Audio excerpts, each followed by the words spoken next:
The night I stopped pretending. Have you ever reached a point where you're tired? Not the sleepy kind, but the deep kind, where pretending feels heavier than failing?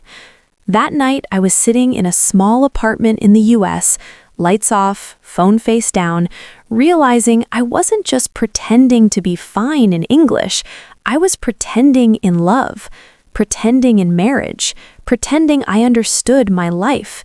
And maybe you're doing the same thing right now, quietly asking yourself, how did I get here? That night didn't start dramatic. No shouting, no tears on the floor, just silence. The kind of silence that feels loud because your brain won't stop talking. Outside, cars passed by like nothing was wrong. Inside, my chest felt tight, like I had been holding my breath for weeks. 2 weeks, to be exact. 2 weeks of smiling, nodding, saying I'm okay, saying yeah, sure, saying it's fine, both in English and in love. I had been practicing English every day, or at least that's what it looked like. Podcasts playing in the background, easy stories on YouTube, simple phrases like, how was your day? And I'm just tired. But here's the uncomfortable truth. I wasn't really practicing, I was hiding. Neuroscience calls this avoidant coping, when the brain senses emotional risk, like saying the wrong word or revealing the wrong feeling, it chooses safety over growth. My brain wasn't lazy, it was scared. In those 2 weeks in America, my relationship became a mirror. Every time I avoided a real conversation with my partner, I avoided real English too. I spoke fast to cover mistakes. I joked to change topics. I used vague words like stuff, things, and whatever. In psychology, this is called emotional masking. You simplify not to be clear, but to be invisible. And invisibility feels safe until it doesn't. That night, I replayed one small moment. She had asked me a simple question earlier. Are you happy here? 8 words, easy English. And I answered with a long pause and a fake smile. My mouth said, yeah, of course. My body said something else. Shoulders tight, eyes tired, breath shallow. Research shows that when words and body language don't match, the listener trusts the body. She felt it. I felt it too. So there I was, realizing something painful but freeing. I wasn't bad at English. I was bad at honesty, with myself first. Language learning theory talks about comprehensible input, but no one talks enough about comprehensible emotion. If you don't understand what you feel, you won't express it clearly in any language. Love exposed that gap faster than any exam ever could. I stood up, walked to the kitchen, and said out loud, slowly in simple English, just to myself, I am tired of pretending. The sentence was grammatically easy. Emotionally, it was terrifying. But something strange happened. My chest loosened. My breath slowed. That's not poetry. That's physiology. Naming a feeling reduces amygdala activity. In simple words, saying the truth calms the brain. That night wasn't the end of my problems, it was the end of my acting. And here's the punchline that stayed with me. I thought pretending was protecting my love and my English. In reality, it was suffocating both. 2 weeks, one hidden crack. 2 weeks can look very short on a calendar, 14 small boxes, nothing special. But emotionally, 2 weeks can stretch like a thin rope under too much weight. In my case, those 2 weeks in the US were quiet on the surface and heavy underneath. No big fights, no dramatic exits, just a growing crack that neither of us named out loud. It started with small things. Breakfast conversations that stayed practical. Did you lock the door? What time is your shift? Useful English, safe English. But notice what was missing. No, how are you really? No, I miss you. According to relationship psychology, couples under stress often switch to task-based communication. The brain says, let's survive first, feel later. The problem is, later rarely comes by itself. Living in America adds a special kind of pressure.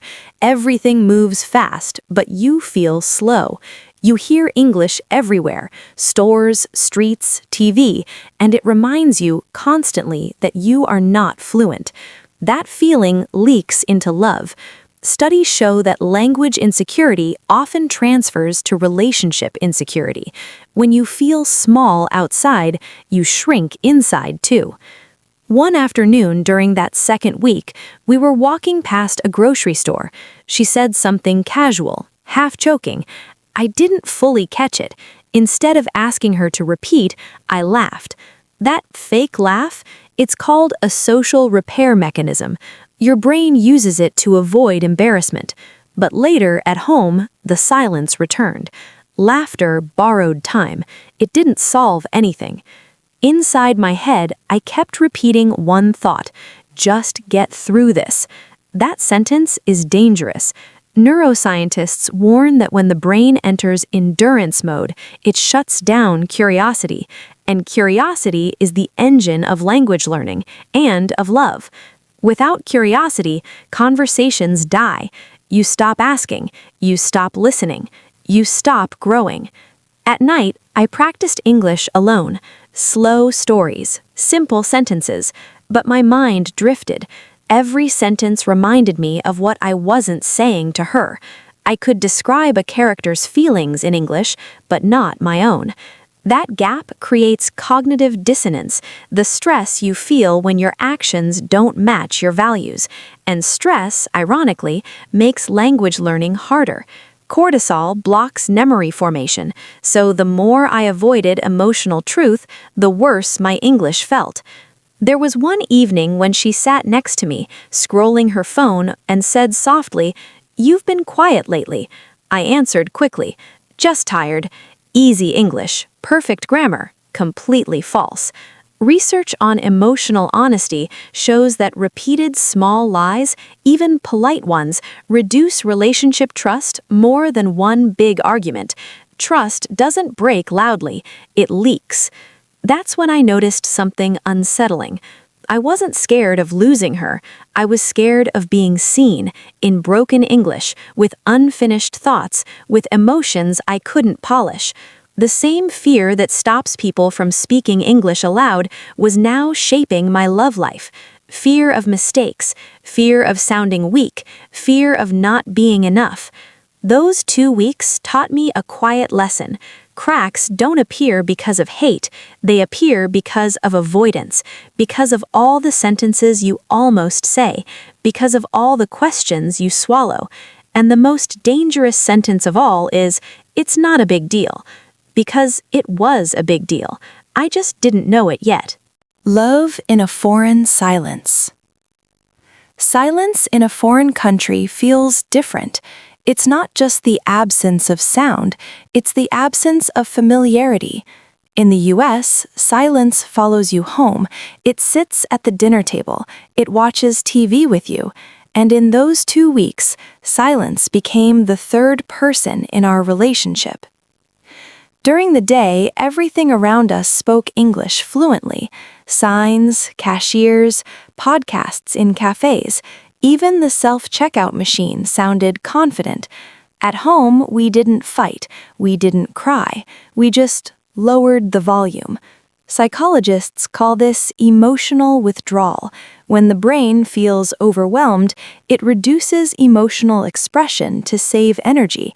Think of it like your phone switching to low power mode, but for love. I noticed it first in our evenings. We used to talk before bed, not deep talks, just soft ones. Now we scrolled, side by side, 2 bodies, 1 couch, 0 connection. Studies on attachment show that physical closeness without emotional engagement can increase loneliness. Your body senses someone is near, but your nervous system feels alone. That mismatch hurts more than distance. English played a quiet role in this. When your language feels weak, you plan every sentence before you speak. That planning takes cognitive effort. After a full day of surviving in English, your brain is tired, so when it's time to talk about feelings, the brain chooses the easiest option, silence. Not because you don't care, because you're exhausted. One night, she said something simple. "You don't talk much anymore." No accusation, just observation. My brain panicked. I searched for a perfect sentence, something calm, something adult, something fluent. Nothing came, so I smiled and said, "I'm okay." That sentence is dangerous. It ends conversations. It ends curiosity. It ends intimacy. Neuroscience explains why. When we hide emotions, the brain's threat system stays active, heart rate slightly higher, muscles slightly tense. You think you're keeping peace, but your body knows the truth. Over time, that tension becomes emotional distance, and distance in a relationship feels like rejection, even if no one intended it. I started noticing patterns. When I felt insecure about my English, I avoided eye contact. When I avoided eye contact, conversations shortened. When conversations shortened, love felt thinner. This is called a feedback loop. One small insecurity feeds another until the system feels stuck. Here's the strange part. I was practicing English stories about love, simple, slow, emotional stories, while living a real one in silence. I could understand a narrator saying he didn't know how to tell her the truth, but I couldn't finish that sentence for myself. That irony hurt. Research in communication psychology says emotional expression doesn't require complex language. Tone, timing, and honesty matter more than vocabulary, but fear lies. Fear says, "Wait until you sound better." Love doesn't wait. It either gets fed or it starves. That foreign silence taught me something uncomfortable. You don't lose connection because you speak badly. You lose it because you stop speaking honestly. And silence, when shared too long, becomes a wall, not a rest. The wall was already there. I just hadn't touched it yet. What I didn't say to her. There are sentences that live in your chest for days, maybe weeks, and never make it to your mouth. They grow heavier the longer they stay inside. During those 2 weeks, I carried many of them, not because I didn't know the words, but because I was afraid of what would happen after the words existed.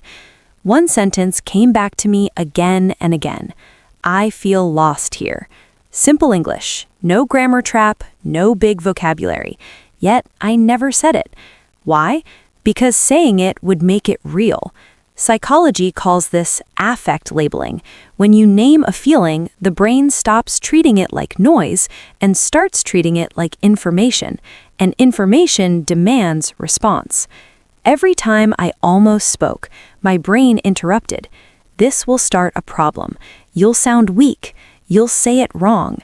These thoughts are not random. They come from the brain's threat system, designed to protect social bonds. Ironically, it protects by silence. The same system that makes English learners freeze during conversation was now running my marriage. One evening, she asked me something small again. "Do you like it here?" Notice the pattern.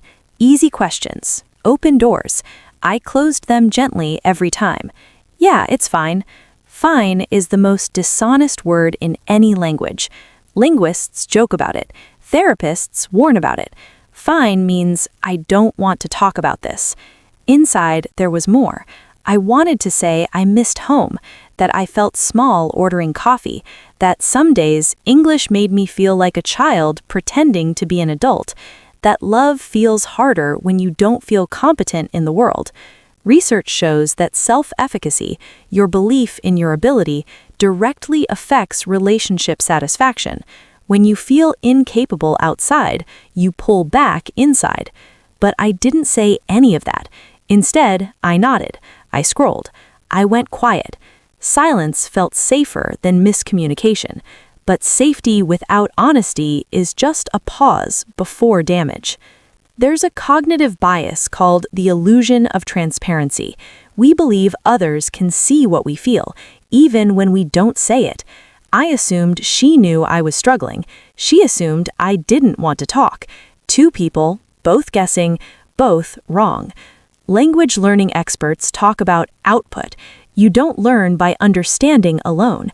You learn by producing, by speaking, making mistakes, adjusting. Relationships work the same way. Love needs output, unpolished, imperfect, real. That's what I didn't say to her. Not the perfect sentence, just the real one. And the longer I waited, the more pressure built, like holding air in your lungs, hoping you won't need to breathe. Eventually, you always do. Pretending everything is fine. Pretending is exhausting because it requires constant maintenance. You have to remember the face, the tone, the timing. During those 2 weeks, I became very good at acting calm and very bad at resting. On the outside, I looked stable. On the inside, my nervous system was running overtime. I woke up each morning with a slight pressure in my chest. Not panic, just tension. Neuroscience explains this as low-level chronic stress. When you suppress emotions, cortisol doesn't spike, it drips, slowly, quietly. And that drip affects memory, attention, and yes, your ability to learn English. So while I thought I was protecting my relationship and my pride, I was quietly sabotaging both. At breakfast, I smiled. I asked practical questions. Coffee or tea? What time are you leaving? Safe scripts. Scripted English feels good because it's predictable. But love doesn't live in scripts. Love lives in uncertainty. And uncertainty terrified me because uncertainty meant mistakes. There was a moment I remember clearly. She laughed at something on her phone and said, "You'd like this." She showed me the screen. I didn't fully understand the joke. Instead of saying, "Can you explain?" I laughed half a second late. That delay matters. Social psychologists call this micro-misalignment. Small timing differences signal emotional distance. She noticed. I felt it. Pretending everything is fine is a form of emotional labor. You work to manage other people's feelings by hiding your own. Studies show that emotional labor increases burnout, even in loving relationships. You think you're being kind. Your body experiences it as overload.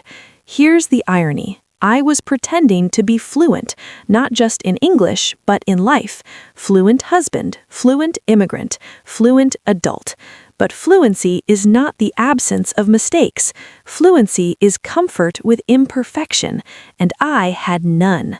At night, when I practiced English, my brain wandered back to the same thought.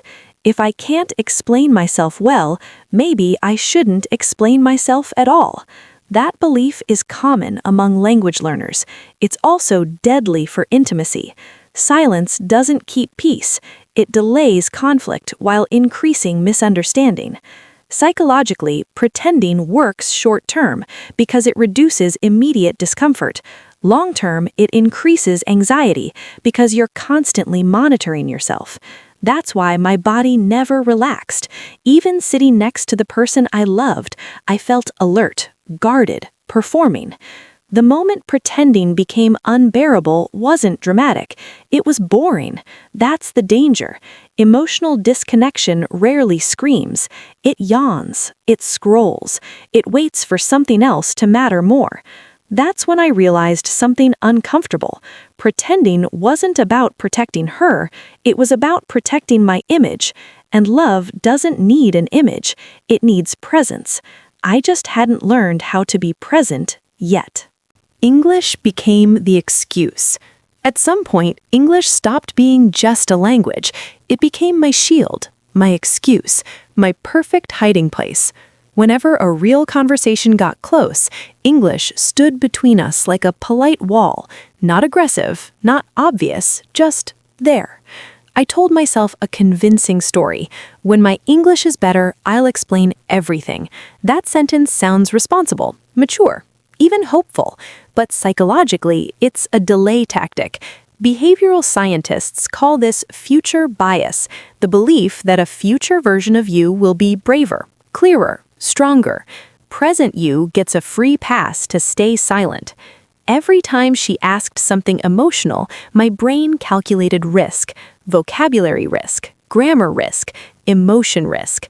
The brain hates compound risk, so it chose the safest path: short answers, neutral tone, topic change. English wasn't the problem. Fear was. English just took the blame. There was a night she said, "You're different lately." Not angry, curious. That was an opening, a wide one. I could have said, "I feel pressure." 5 words, beginner level. Instead, I said, "It's just stress." That word, just, minimizes everything. Linguists note that minimizers reduce emotional weight, but also reduce connection. I felt relief. She felt distance. What I didn't realize then is that my brain had linked English mistakes with emotional danger. In neuroscience, this is called threat association. Once the brain connects embarrassment with pain, it avoids the trigger at all costs. So I wasn't avoiding English, I was avoiding vulnerability. And here's the cruel twist. The more I avoided speaking honestly, the worse my English felt. Because real fluency grows from meaningful use, not safe repetition. I could order food perfectly. I could not say, "I'm scared we're drifting." Guess which one mattered more? I started using English learning as productivity theater. Headphones on, videos playing, notes written. From the outside, I looked disciplined. From the inside, I was numb. Psychologists warn about this, doing the form of growth without the function, motion without progress. One afternoon, she gently said, "You can speak slowly, I don't mind."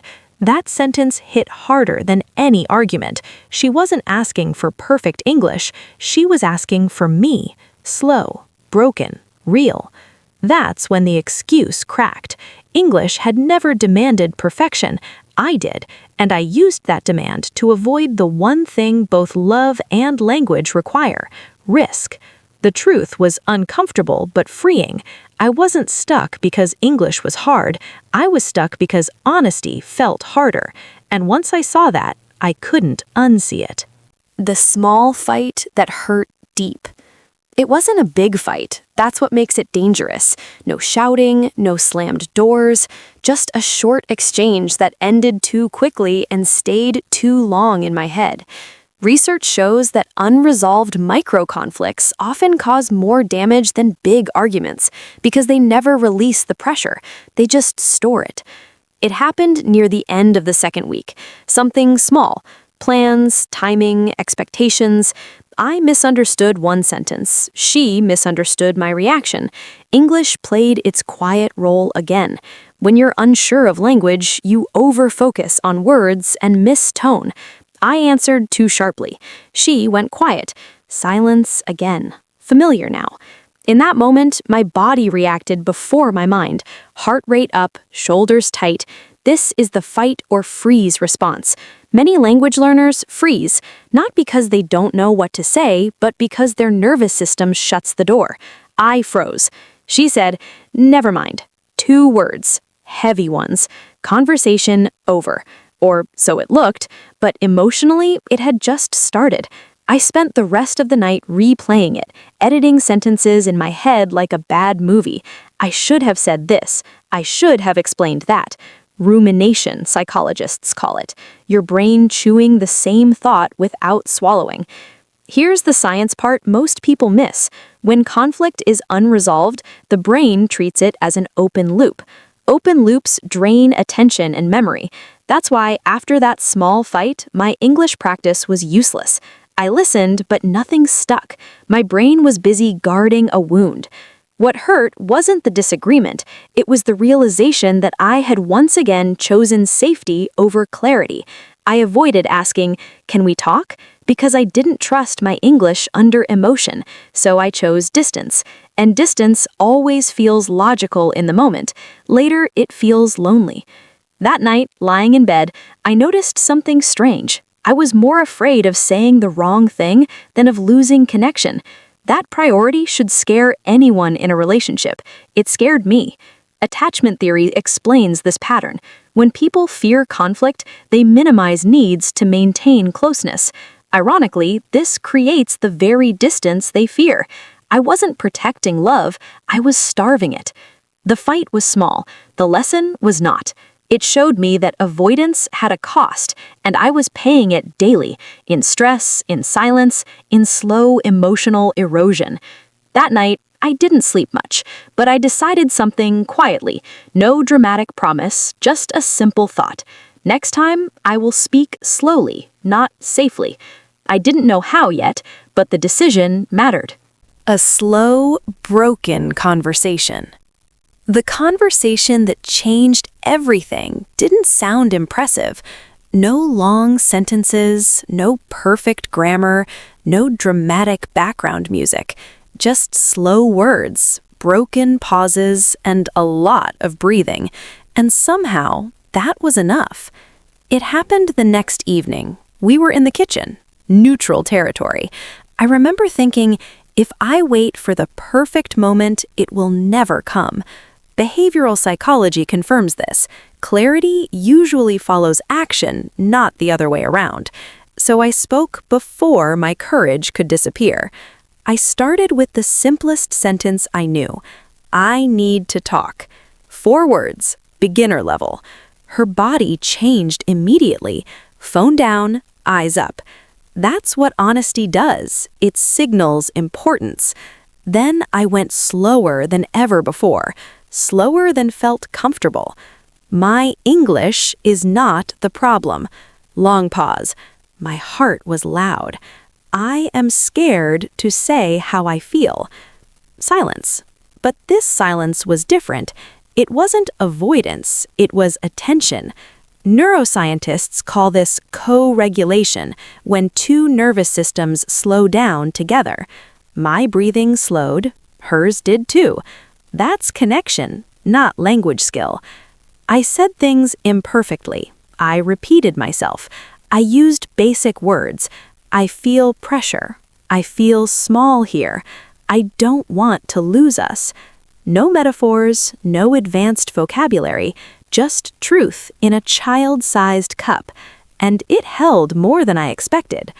She didn't interrupt. She didn't correct my grammar. She listened. That's another myth English learners carry, that mistakes annoy people. Research shows the opposite in emotional contexts. When someone speaks vulnerably, listeners focus on meaning, not form. Then she spoke, slowly too, simpler than usual. She met me where I was. That's something no app teaches you. Real communication adapts, it doesn't perform. That conversation wasn't long, but it closed many open loops in my brain. The tension in my shoulders dropped. That's not imagination. Emotional disclosure reduces physiological stress markers. In simple terms, telling the truth relaxed my body. Here's the lesson that surprised me most. Speaking slowly didn't make me sound stupid, it made me sound sincere. In both love and language, speed often hides fear. Slowness invites understanding. That night, nothing magical changed outside. Same apartment, same city, same problems waiting tomorrow. But inside, something shifted. I wasn't acting anymore.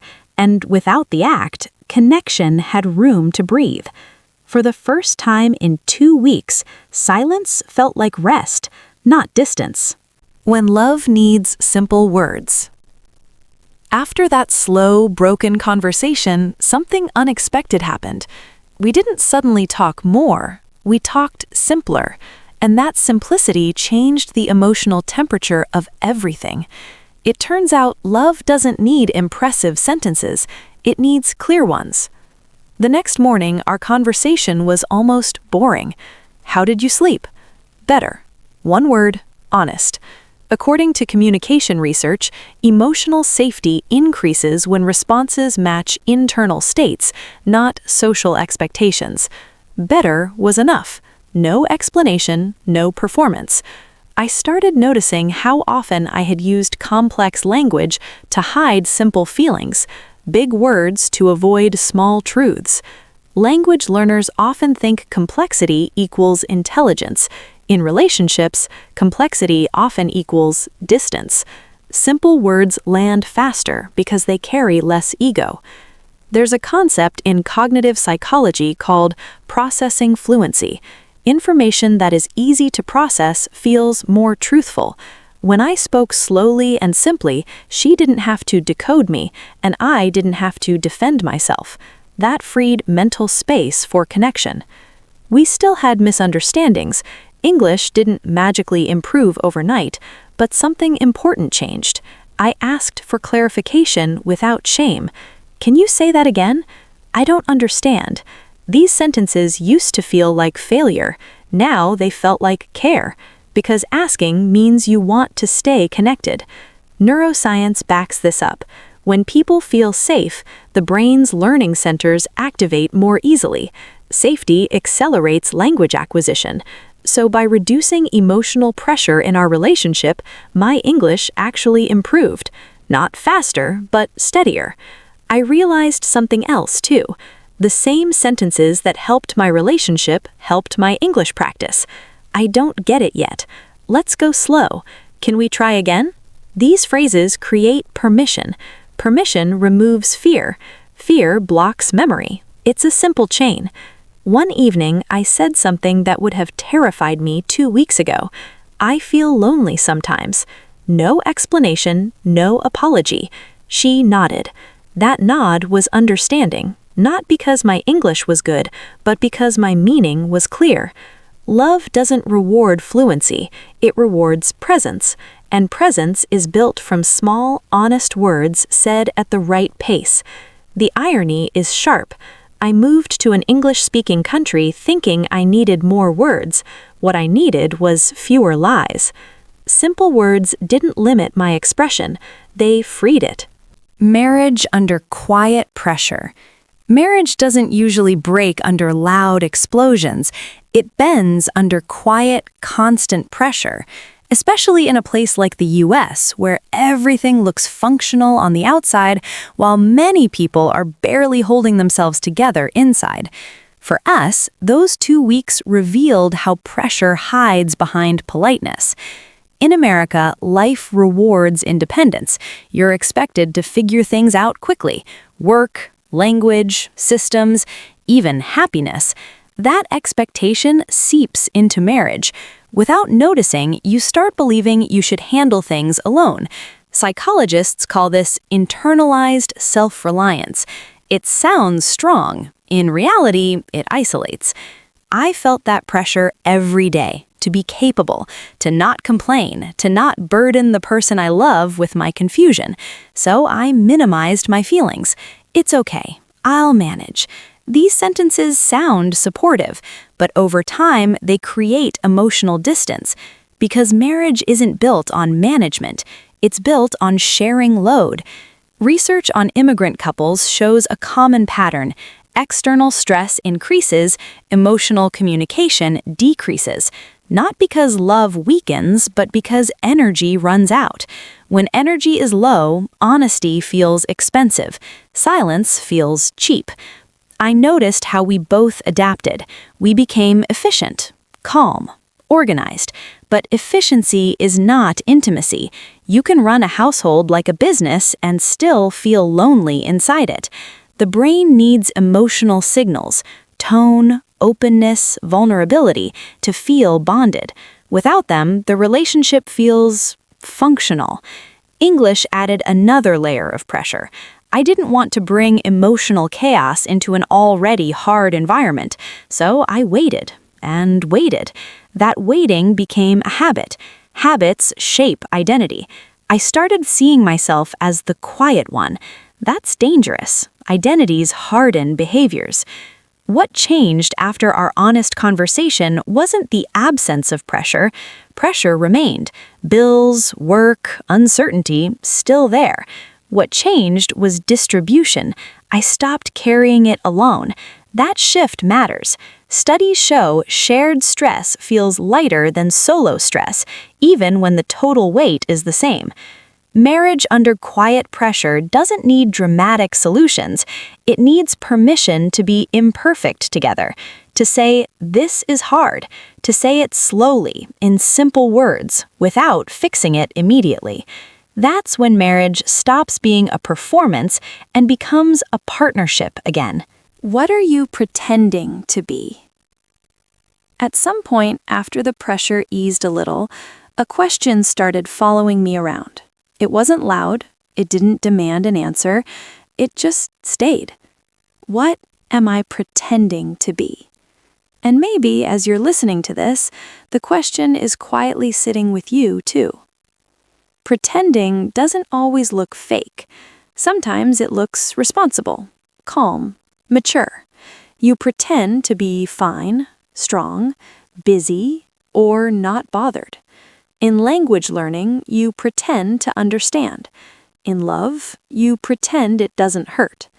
Psychologists call this role-based behavior, when we act according to what we think is expected, not what is true.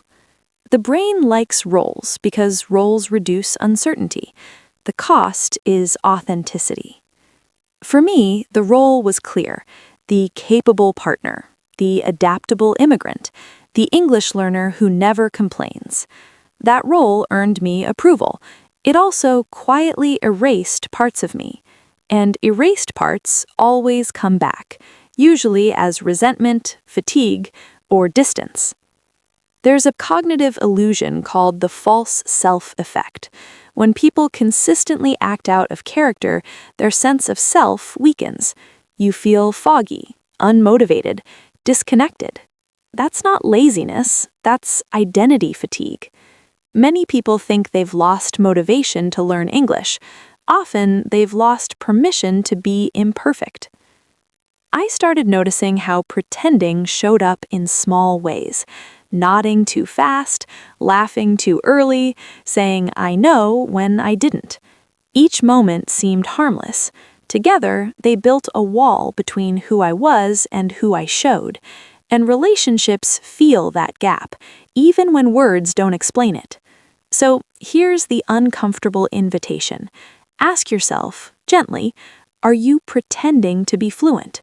Pretending to be okay? Pretending you don't need help? Neuroscience shows that the brain relaxes when internal experience matches external expression. In simple words, honesty feels calm. You don't need better English to stop pretending.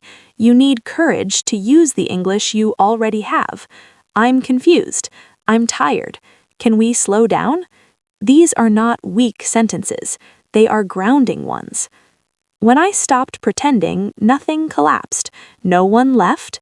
The world didn't judge me as harshly as my own mind had.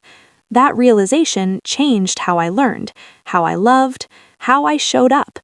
So before the story ends, let me ask you, quietly, honestly, what are you pretending to be? Stopping the act changed everything. The night I truly stopped pretending didn't end with fireworks or perfect answers. It ended with something much quieter and much more powerful: relief. The kind of relief that settles into your body when you no longer have to remember which version of yourself you're performing today. Nothing in our life suddenly became easy.